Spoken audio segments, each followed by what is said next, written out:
Welcome to Rival Reds. We're here at the Place in Leeds. We're having a pint of Saltaire Blonde. Cheers, Mike. Cheers, mate. Surprised you had to check the name there. It's not even on there. I don't know why I checked. Only the 12th, not even on there. 12th pint of this that we've had. We've had a not pint in this session, I should say. But yes, certainly well versed with this beer. And we're here to talk about football. This is the first derby review. And hopefully they don't all go like this. We are recording this 2 days after Liverpool ran out 4-1 victors in a completely meaningless pre-season friendly in front of 105,000 people. 105,000 people paying £100 for a ticket to see a pretty shit performance by United and pretty dominating performance by Liverpool. Just a quick question before we press on with the game itself. Do you think this game had any less or more significance than a Charity Shield game? Less. Oh, why? Because Charity Shield is the curtain raiser of the season. Both teams have had their pre-season, they've got their it's part preparation, of all of their transfers. It's the final pre-season game, or the first final friendly raiser. in pre-season. Yeah, basically. And whereas this was just one game of a US tour without the transfer window being basically closed and not even a tin pot trophy at the end of it. I just see it as another friendly. So for me, it doesn't matter who we're playing. If it's I don't know. If we were playing some nobodies in the, if somehow somebody from non-league had won the FA Cup and somehow we had won the league, I wouldn't be bothered about the game. You know what? It's an interesting question to ask. Does this game mean more to Liverpool fans, this victory, than beating, who will it be? Who won the FA Cup last year? Was it City? It was, wasn't it? Or did they win the league? Oh no, they got knocked out of the FA Cup by Wigan, and who went on to win it in the Didn't they beat you? Chelsea. Fucking hell, yeah, I've erased that from my memory. I went as well, I was like, Jesus Christ, that sounds like, it feels like years ago. So Chelsea against City, will the Liverpool game beating United in this pre-season game mean more than, let's be honest, City beating Chelsea in the Charity Shield at the start of the season? Because of the two teams. I think they're both. I think they're of equal importance. You know, it's still a chance to get one up over your rivals. But ultimately, that's all it is. It doesn't mean anything. I think you're right, because it depends who you get in each game. Like you said, if Wigan had won the League Cup or the FA Cup rather, and it was Chelsea against Wigan, then no one really gives too much of a shit, or City against Wigan. It depends on who you're playing and as to how much of an occasion it is. I think because it's Wembley and because it's as I say, I know it's a bit of a Sky Sports phrase, but the curtain raiser of the Premier League campaign, I would always give the edge to the Charity Shield, and you get a little bit of silverware that Jose Mourinho counts. So he obviously he's the only man that does though.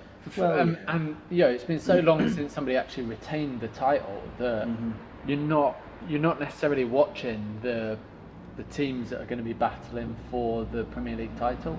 Yes, that's true. Yeah, although this season you could probably say that's the exception. I would be very surprised. Last season, Chelsea, Arsenal, was it? Yeah, Chelsea, Arsenal. Yeah, because Arsenal would beat Chelsea in the FA Cup final. Yeah, Chelsea, Arsenal. And they finished 5th and 6th. Exactly. So I don't think before that we were playing City or Chelsea? City, yeah. I think it was City before that. Leicester. Yeah. That was it. Yeah, we beat Leicester. Yeah, that was the Jose's a key part of his treble that season, of course. Lest we forget. What a ludicrous man that man is. All right, let's move on. Let's move on to the game. I've been trying to avoid it for as long as we possibly can, mate. But we're gonna have to talk about it eventually. What was the final score? Just remind me before we start. 4-1. Yes! Take that. It is the first time that Klopp has masterminded a victory over Jose Mourinho. First time that you've scored against us in open play. Hang on. but it was a friendly, so neither of those things actually count. I don't think it was the first time Klopp has beat Mourinho. Oh, sorry, the first time that Klopp, as Liverpool manager, has Thank beaten Manchester United, managed by Mourinho. I don't know when they've ever played each other. Way back Chelsea. when. Oh yeah, okay. And maybe for Real against. He could have done all sorts as well. It was at Dortmund, God knows. But anyway, yeah. So the first victory of both of these managers at their respective, at their current clubs, for Klopp.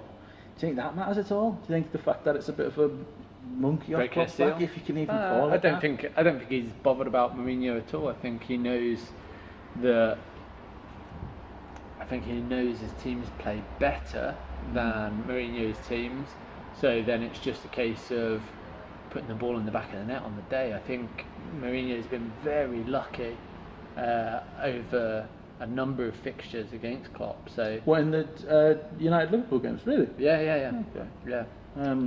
So I think we actually should have won the game 5-0. I think the free kick that United got before they goal, and what a goal that was, by the way. Yeah, brilliant it's a hell of a free kick. And Brilliant fair free play kick. to that player. And nobody, even if we had Pereira Alisson played in the net, fantastically. he wasn't saving that. No, That was a even great free Alisson kick. standing But it wasn't on, a free kick. And also, I don't even remember the. Mane should have had a incident penalty, itself. so I'd have said Mane 5-0. did get a penalty, didn't he? No, Mane didn't get a penalty. I He was thought- pushed over in the box. So even you thought it was a penalty. Oh, yeah, you yeah, he should have thought it was that should have blatant got- that you thought we actually had a penalty for it. But no, we didn't. He was, believe it or not. We got a booking for dive. I thought that penalty. To be honest, there were so many penalties given that were ridiculously soft. I assumed that was one of the soft ones. That was, free kick. somehow given. That free kick that you got Was very similar Sanchez to. foul for the free kick? I'm trying to think what it was. I can't remember who it was on, but it was very, very similar to a challenge on Mane against Crystal Palace during the season, and Mane got booked for the dive, and I thought it was exactly the same thing. I thought he should have got booked for the dive. Yeah, because he got kicked, he then took a few steps, he stood up and went, actually, I probably should go down here. And then he threw himself down after he was back on his feet. It was a bit weird. He should have got a yellow card for it, but instead he won a free kick somehow. Yeah, I can't remember the challenge, and I'm not, same as the penalties. While I thought they were a bit soft, I didn't. They were soft. I'm not in the sort of, you're not going to study the They were tape soft, of a but they were pre-season penalties. friendly. But yeah, That's the thing. basically soft for me is sort of a buzzword for. I'd prefer if it wasn't probably given. a penalty, because otherwise, if it wasn't a penalty, I'd be sitting here spitting feathers about how it's never a fucking penalty. But yeah, calling it soft is just like saying it was a penalty and it was probably a clumsy foul, but Salah didn't have to. He didn't have. If a real man would have just taken it and just been like, "Look, I have been fouled, but it's pre-season, and I'm carrying You have on." the ball back. Yeah, exactly. I apologise for taking up your time, referee. And it was disgrace that he didn't do that, I think. But no, I think the penalties aside, Liverpool obviously far, far superior. I think the first half, our team, which didn't really change in the second half, but in the first half, our reserves could just about hold off your first team. Well, Our reserves.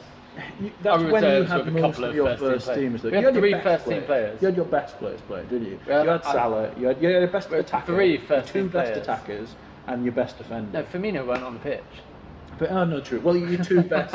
Would you have Firmino above Salah? He's our second best player, yeah. Yeah, I Absolutely. suppose. So you'd have Salah and Firmino as the 2 best. But players. either way, we So had say 3 of 2 our the- first team as well. Van two Dijk, two Salah, very Mane. good attackers. 2 of your best. Yeah. Let's say 3 of your best 5 players were all playing. The main men for Liverpool, minus Firmino, really. And it was. 3 of our first 11. Yeah, and maybe it wasn't only as simple as that. I'm not buying into the entire narrative that it was Liverpool's strongest team against our under 16s or anything like that. But in the first half, I think United just about held them at bay, even though Liverpool were the only team that was really creating anything. But in the second half, it was ironically when you made all those substitutes, and it was basically a fresh team that was going up against our tiring reserves, that you just looked like you had just another level. I don't know whether that was, fitness, that you guys were just that past us in terms of where you are in the preparation of the season. It's interesting you or mention it's just a second team that we played basically. When I looked at our pre-season fixtures, we've got 9 pre-season fixtures, by the way. Yeah. And I was thinking, this is ridiculous. Yeah, we're going to be exhausted by the time the season starts. Yeah. But actually, coming up against you, I just thought that we just looked fresher. You I did. thought we looked like we were more in the flow. Our style was there. You could see how we have been playing, how we will be playing in the season moving forward. Yeah, and those that came in, Shaqiri looked awesome when he came on. Yeah, he was like. And his goal, phenomenal goal, and that's him all over really. Like he has that in his locker, and yeah, to do that from the bench has got to be kind of a dream for a Liverpool fan to, have that impact on a game, just coming from the bench, which presumably they'll be doing for a lot of this season. And Sturridge, his link-up play with Sturridge was really nice. It was actually, yeah, both of them. I think Sturridge scored with his first touch, didn't he? Yeah, he did. But both of them were on a different wavelength and it was chasing shadows trying to get near both of them. And for large parts of pre-season, it's been the same with Naby Keita and Sturridge. Those two have just been absolutely brilliant when they're connecting. And I think he's dropping slightly deeper, so it's giving him more of a connection to the midfielder. And he's just really he's thriving off it, really. Yeah, and for a player who at the start of the summer, as we touched on in the previous episode, you probably would have thought was among the favourites to be sold. Yeah, I thought he was out the door. Yeah. I thought he was out the door, and for the first time in maybe 4 years, I wasn't worried about it. I was, previously I've been like, oh, but what if this happens? What if that happens? If Firmino got injured, etc. But for the first time ever, I thought, half decent okay, cover. yeah, I think it should be okay. That's not turned out because those that I thought were going to be decent cover, Ings is on his way out. Solanke hasn't been great, if I'm honest. And Origi's looked terrible, absolutely terrible. Yeah, he's flashes of. Wow, it's just so inconsistent. Really, Solanke looked better in this game, but I think he did look alright. He needs to start scoring for his own confidence levels. He needs to start scoring. Yeah, but I agree as well that it was definitely a team. I think Liverpool approached it like not like a Premier League game, but like a derby, whereas United approached it like a testimonial or a meaningless pre-season game. I don't think that's I don't agree. I think your players that were. I think you had players in the game that were really desperately trying hard, but I just think they were chasing shadows, and I don't think they could keep up. So I don't think it was a matter of. You look at the way they celebrated the free kick. Yeah, and you can't tell me that it didn't matter to them. No, that's true. But I think the professionalism of the approach was polar opposites. I think even from the manager's comments before the game, it was all about Mourinho not just ceding the result and basically saying, yeah, this is the one time that Klopp will be. Yeah, this is. Klopp will be looking at this like the only time he'll be able to get one over on me, but just like from Bailly having to play on with an injury to replace somebody else who was not in Chris Smalling, who was not man enough to play with an injury, and it just seemed very much like, who wants to kick about today, lads? Yeah, you're not up for it. You're not up for it. I don't like the look of you. You haven't trained hard enough in pre-season. You're still on holiday. Right, this is the walking wounded who we're left with. Go out there. He's a bit of an enigma, isn't he? Because at the start of pre-season, he's said it doesn't really matter if we get walloped. I think he even suggested 4-1 at one point. I think he prophetically said if we get beat 4-1 by someone, it does not matter. It's not going to bother me one jot. And then spent 10 minutes ranting after the game about in a way that couldn't have made it more clear that he was really upset about the result. Yeah. I mean, he must have poured out about 100 excuses in the space of 10 minutes in that. Yeah, and you're right in that it did. It was clear that reaction wasn't from somebody who wasn't asked at all about the result, and I did think it. Well, it's been how he's been on the tour for whoever we're playing. Really, he's been so negative in defeat, in victory, in. Have you won? You haven't won on this. On penalties. We won on... which I guess everyone was reporting it like a win, but brilliant. It's a So anyway, so he's been negative in draw or victory. And it was 0-0 as well, the draw. I don't even know if we've scored, aside from that free kick. It was AC Milan who we beat on penalties. You scored against... Yeah, when you scored against us. And then, I think you finished 1-1 against somebody. Didn't you feel like play Columbus United or something? Just 0-0 against Kansas City FC, I think. I thought you had a 1-1 against somebody, like a last minute goal to... I think it was 2-0. To steal the draw. I may be wrong, but it's definitely 2-0 in the two games that I'm thinking of, AC Milan and the one before that, which I think are the only two of the American tour. Interestingly, if we did manage to take you guys to penalties, the game that we played against AC Milan that went to penalties when it finished 0-0, the penalties, I think we won 16-15. Like the only... Yeah, so I think I had a count up. I think I'm right in saying there was 13 penalties. From each side? I think it finished 9-8, if I'm right. Okay, because I know it got round to the same player taking it again. I know they'd gone through the amount of penalty takers. It was interestingly, it was the person who was our best player, and I don't know whether you call him man of the match, but he was certainly up there with man of the match for both teams in Pereira, our centre midfielder Pereira, who's obviously scored the fantastic free kick, but he was the one in that other pre-season game who scored 2 penalties in the shootout to win it. He scored the winning one and has won the first time round. And on the tour as a whole, he's looked really, really, really good. And I thought against Liverpool, he was the only United player who I would say sort of earned any sort of credit, really. Do you know how old he is? He's early 20s now. He's not, a kid, 18, 19, because we've loaned him out a couple of times. He was on loan at Granada in Spain, and then I think last year it was a team in Spanish top flight, someone like... it might have been Valencia for a bit, but didn't get in their first team. Do you think he'll get a look in? Well, he's certainly got the talent, and he's certainly got under a certain manager, he would be the sort of player who would be fantastic to have in midfield, because he originally started as a winger, and now he's converted to basically the sort of deep-lying defensive midfielder, but slight defensive midfielder who can pick a pass and drive from deep.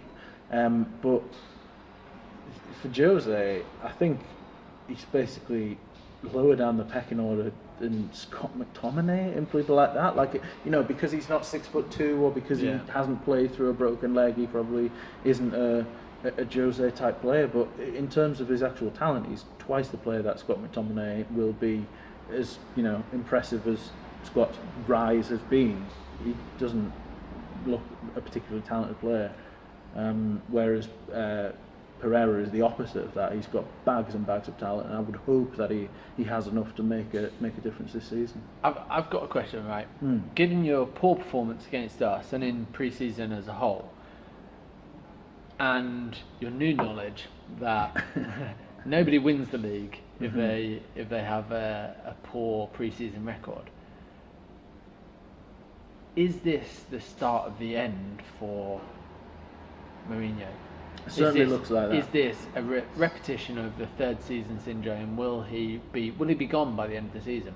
You think that long?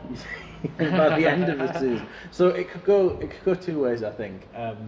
There's one argument to say that there's no reason why this part of the Mourinho prophecy or the Mourinho life cycle should come true, whereas the rest of it doesn't. The idea of him always having a meltdown in the third season and then going on to leave the club in flames. Why should that bit be true? But he didn't win the title in the second season. In the first season, he didn't have the same sort of impact as he does usually. It's sort of cherry picking. If only the negative things happen, you sort of start to worry. However, we have been, especially in the last couple of days since that result, about as big of a rift between manager and board as I can remember ever since he's come here. Created by him, though. Oh yeah, completely manufactured by him in order to to try and win this sort of PR war, But which is either because he is looking for excuses, he's looking to come back in 3 months and say, I had to resign, I was never going to do well there because they got me one player and I'd only spent 300 million or however much he's spent now. Yeah, that's what I find rich is getting up there. Yeah, he's making all these complaints about who they've not bought him. Well, look how much money you have spent. Maybe they're not giving you the money to spend again because you've been such a catastrophic failure in spending the money for that. in previous windows. And part of the reports that are coming out there are that the board are asking, we will only sign players once you get some of the existing ones off the wage books, or once you sell the players that either you've bought or raise the funds from the squad, because we've obviously spent a hell of a lot. Do you think this is a need from United? Do you think they need to get players off the wage bill for FFP, or do you think it's a case of them just wanting to actually, or do you think they're losing faith in Mourinho? Well, I think if the board doesn't sign anybody, then we can sort of assume that it's them not wanting to spend money for a manager who's on a complete 3-month life cycle. And wanting to give it, well, not even, but has 3 months remaining before he's going to leave the club, or whatever it is. We're going to probably sack him by Christmas, or he'll walk by Christmas. I'm not going to spend 150 million on this guy. I mean, if it's that, why not get rid of him now? I know, and a lot of United fans have been sort of discussing that idea, and I think. On that note, did you see the banners of Sack Jose I didn't. outside the stadium? There's a big article on it. Does he need to go? And they're stronger voices now than ever they were before in his 2 years that he's had up to this point. I can't remember it being this close to D-Day, basically, where a poor start to the season, he'll go, a poor transfer window, and maybe he'll walk. It just seems to be the relationship between board and manager seems to have broken down, and Mourinho's not a shrinking violet. He's not the sort of person who'll take it lying down. That's and that, I think, would be my answer to your previous question as to, do you think it's the board cautiously withholding some money because they don't want to give it to a failing manager? I would think it's more just because they are a bunch of clowns, and I think. So you think they should just open the purse strings and give him another 300 million? I think they have to. I don't think you can appoint a manager who is a checkbook manager and not give him the checkbook. I don't see the rationale, because if you think they have done over the past 2 seasons. It's not. They've given him a good amount to spend, but obviously they've been outspent by City by a considerable amount from City having a stronger starting point, and now he's not able to address that. Even though I think we've technically spent a bit more than City this season because we brought in one player. I don't think he's ever been in this position before, has he? No, he's never had this poor of a team. A team with this many. It's not even about having a poor team.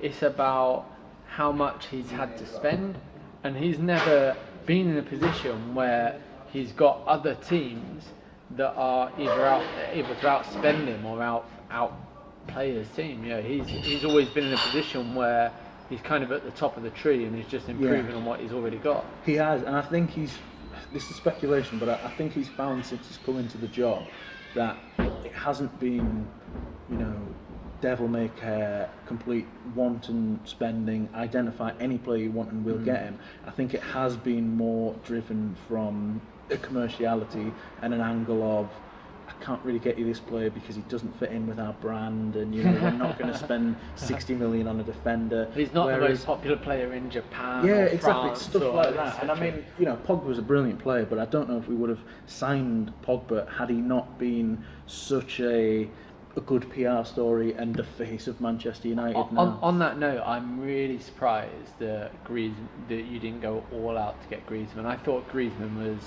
pretty much nailed on for you this summer. Last summer or this summer? This summer. I thought before we entered the summer, I thought it was going to be a pretty much foregone conclusion. He's a funny one because he was nailed on to join us last summer, and that was before the Atletico transfer ban. And if Atletico hadn't been banned, I'm pretty confident that he would have been a United player, because he apparently had agreed to join us, and it was only through his loyalty of, well, now Atletico have got the ban, I can't leave this, I can't just flee the ship.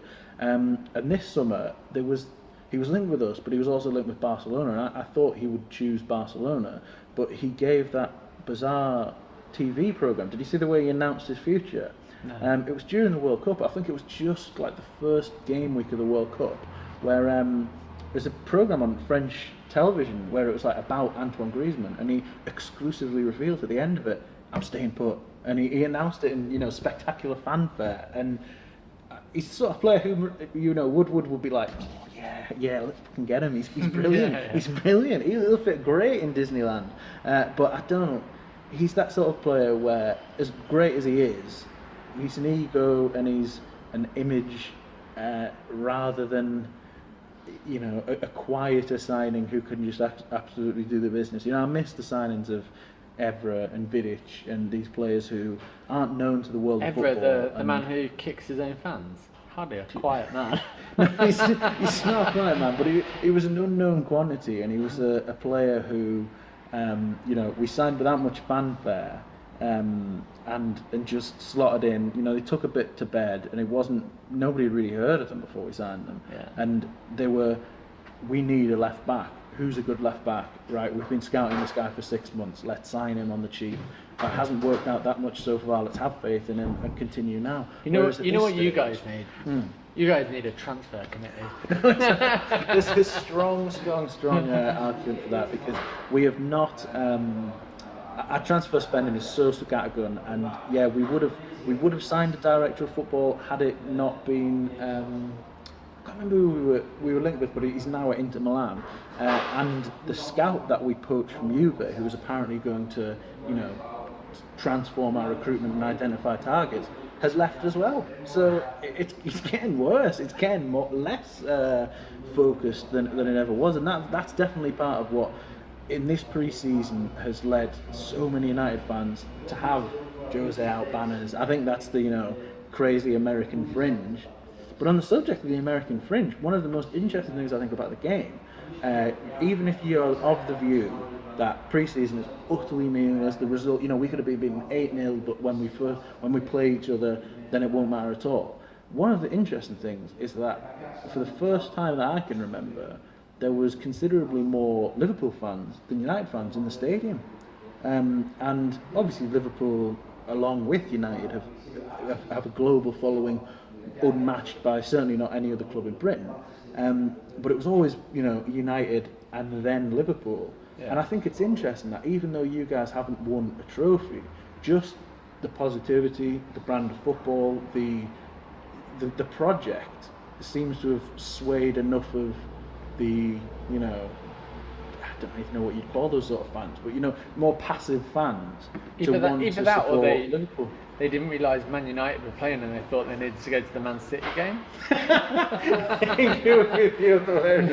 Did you see the Neil Patrick Harris absolutely meme brilliant, about him? Come on, Manchester United. While wearing a City shirt, brilliant. That's fantastic. Brilliant. And that's the sort of thing that I'm used to. Like, I'm used to going abroad and you talk to somebody and you say you're a Manchester United fan, and they just call Man United Manchester. Yeah. And it's that's how ubiquitous the city is, or the club is, with worldwide audiences. Whereas now, if for no other reason than the commercial importance, I've got to be aware of this. If fans are turning off in that number and either going to City or Liverpool, you could say, yeah, these fans are, they're never going to come to Old Trafford or anything like that, but it's a big part of the revenue base of the club. We don't have oil owners. We need to market the brand of Manchester United across the world to make enough money to compete at that sort of level. And we've always been able to do that with, yes, a very die-hard,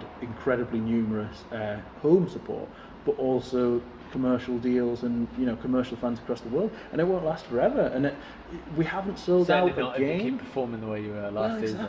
Exactly. Last season and this pre-season tour, we've had like smaller gate receipts than we ever have. Like a lot of the stadiums have been half empty. Which interesting. The only game we haven't sold out is the one against you. Really? Yeah. That's amazing to me, because it used to be that we would be playing at I think it's the Rose Bowl in California. You guys have got the record against Real Madrid. Yeah, I think just 109,000 or 110 slightly more at the same stadium. Oh, was it that stadium? Yeah. And we've played. We played at the Rose Bowl to packed audience, selling out, and these are people who are paying £100 a ticket. So you say what you want about their seriousness of their fandom, but they care enough to spend what is quite a serious wad on it. Twice a year, isn't it? Yeah. Oh, sorry, it's not twice a year. Once every 2 years, biannually. Well, and this is the thing. So there's a lot of reasons for why United have seen such a stark decline in their tour attendance. Like, not very many United fans have really gone over there this time as well.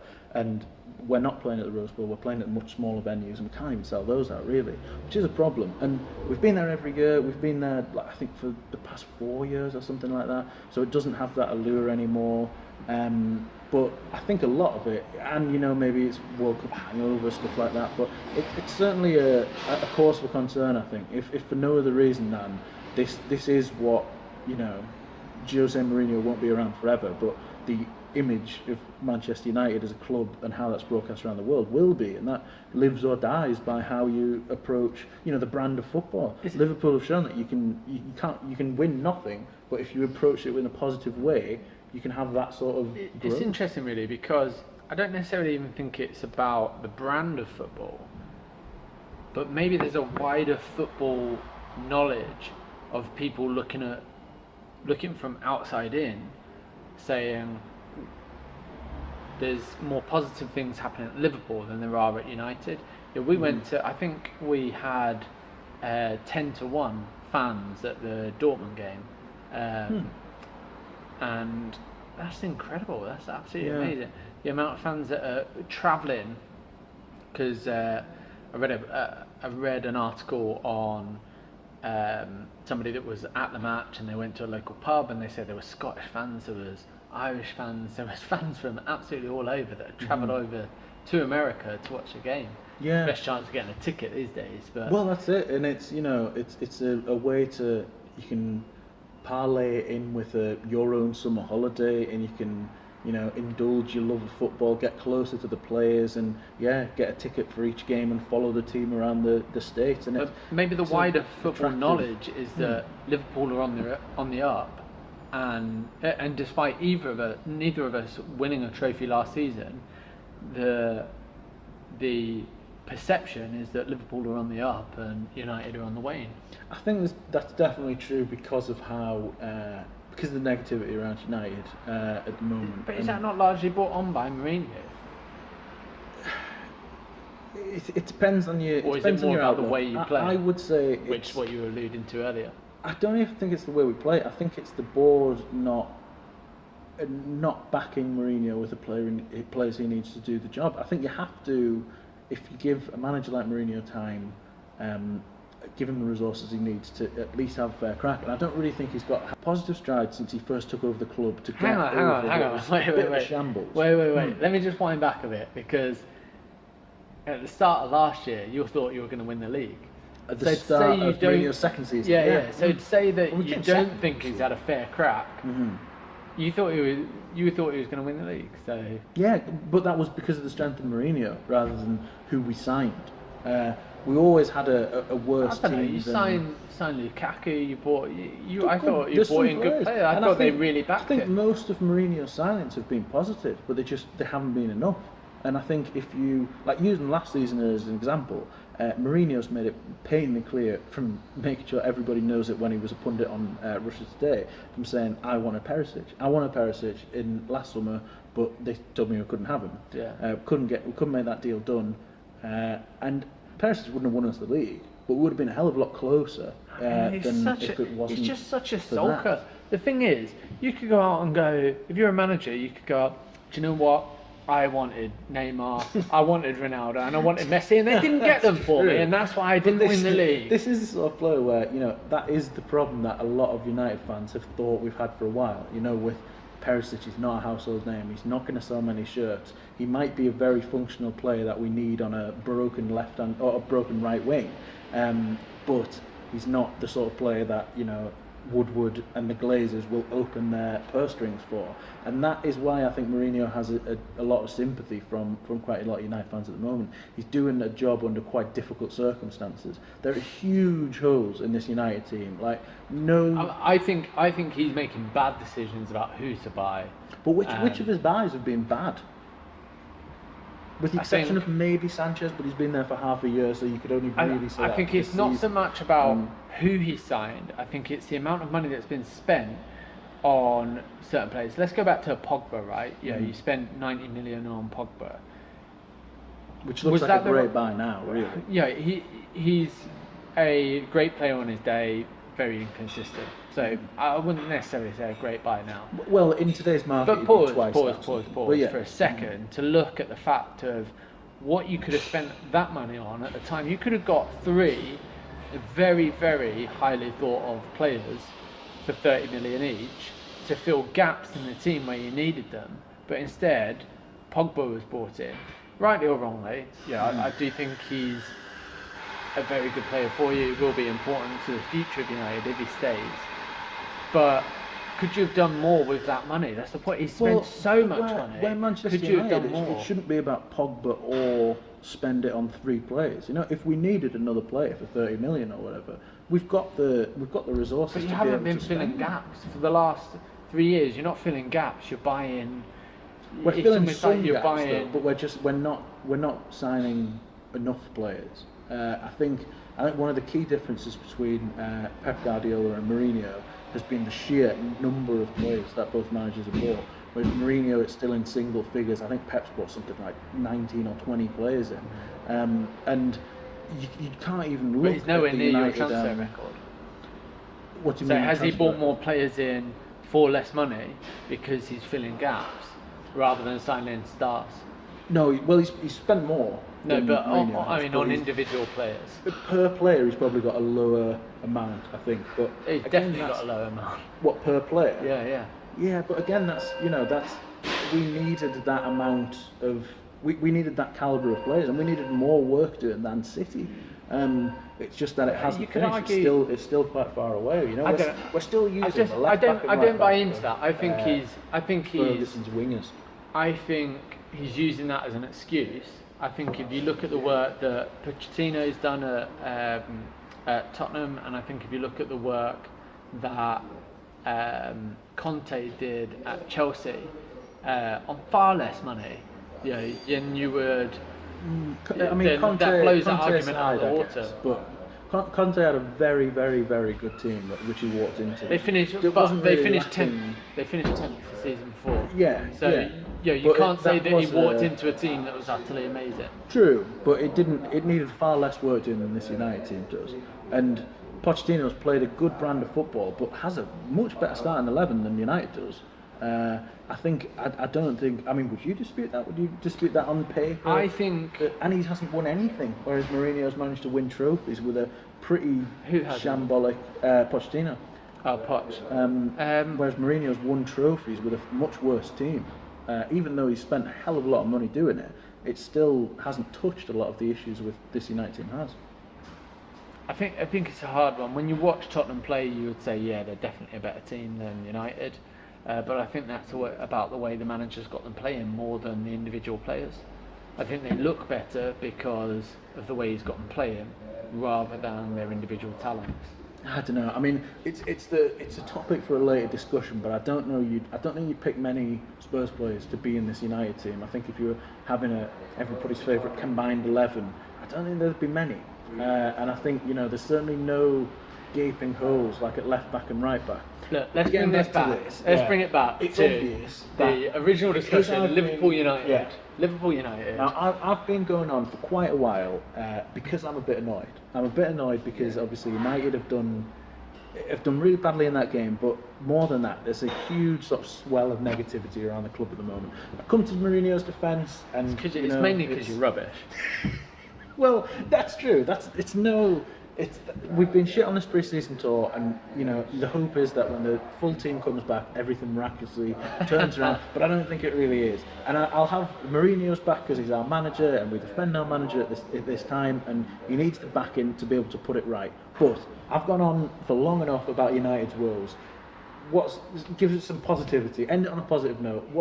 Why is this great for Liverpool, and how do you springboard into the season? So I think we touched on in a previous podcast about just setting that win mentality in pre-season and trying to win as many games as possible, despite no matter who they're against. On that note, I was wrong, and it wasn't our 7-0 win wasn't against Bury, it was against Chester. Okay. 0-0 big difference. 0-0 against Bury though. Yeah, it was a big difference. But the point being that I don't think it matters who you play, it's more about the way you play. Yeah. And the way we played against you showed that we are, I think, are ready for the new season. We had Shaqiri looking great. He was given a bit more of a free role. I don't think he's quite been given the script on what to do, but that worked quite well in the end. He set up Sturridge, scored an amazing goal. So for me, it's all quite positive. It's all quite exciting. I'm looking forward to seeing Sturridge being brought back into the fold as a substitute, Shaqiri being an option off the bench. I'm looking forward to see who wins the right back competition out of Trent Alexander-Arnold and Klein. Yeah. I think there's so many positives from this pre-season. We've got lots and lots of young players that are now an option, and I think that the future's bright. Yeah, I think you're entitled to take that from it. I mean, it's always a great feeling beating your rivals, and it doesn't matter the context. And the wider picture for Liverpool, unfortunately, is that of positivity. It's been a good tour for you, very good transfer window for you, and yeah, of any of the teams barring City, I think you've got more reason than any to be positive going into the new season. Yeah, that's the only tempering factor, is that City was so good last year that you just kind of have to sit back and think, well, can we catch them? I don't know. We're going to be as good as we can with the players we've got, and I think they'll be the only team in front of us come the end of the season. Well, I hope you're wrong, but yeah, obviously the bookies have them there as well. From my point of view, I just hope that this only pre-season does prove correct, and the first time we face each other competitively, Mourinho can get that advantage by any means necessary, and can knock that smirk off the yellow-teethed one's face.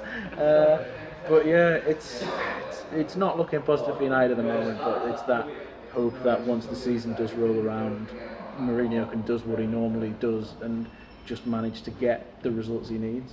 But we'll see. I hope you've enjoyed your pint more than you enjoyed the game, mate. Very much so. This has been an absolute pleasure compared to the game, yeah. As good as always, Sauterre Blonde. How about you? Yeah, lovely, mate. Love a good Sauterre Blonde. Brilliant. Well, this is the first United Liverpool game of many that we'll be reviewing. Possibly the most friendly one as well, with it being pre-season as well. And maybe the most one-sided one. Yes, we could only hope. Although I don't know, we could have a Lukaku hat-trick at Anfield. I thought for a minute you were suggesting that it may be even more one-sided at one stage. As long as it's in our favour, mate. Yeah. One matter as well. One field last season. Oh, so many great times we've beaten you guys. Yeah, mate. Yeah. All right. And on that note, reminiscing on more positive times, we will leave you guys. And yeah, we'll see you guys on the next round of Reds. See you soon, guys. Cheers.